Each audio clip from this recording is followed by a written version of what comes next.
I think this is such an interesting infinite game view of venture capital, not as a finite game of like, I got money and, I raised and I built and I IPO'd.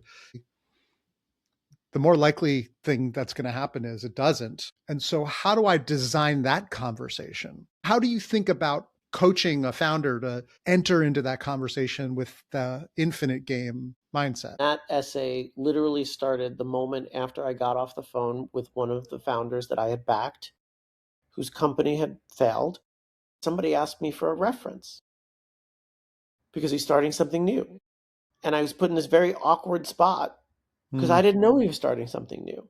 I said, this is going to signal for all sorts of things.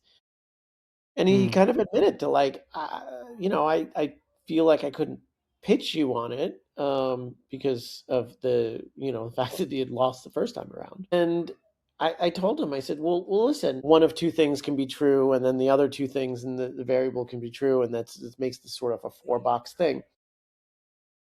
Either I think you're a loser or I don't.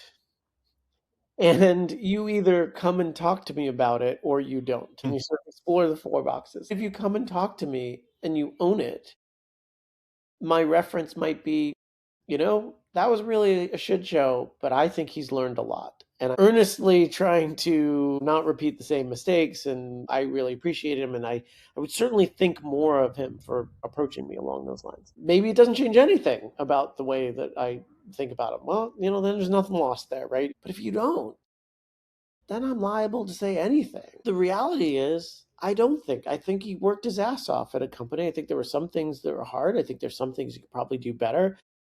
He should want to know what those things that I probably thought he could do better at, Yeah. right? And so to get that feedback, I think is really important. And that's one of the reasons why I've always tried to be really transparent with my investors, even in the fund.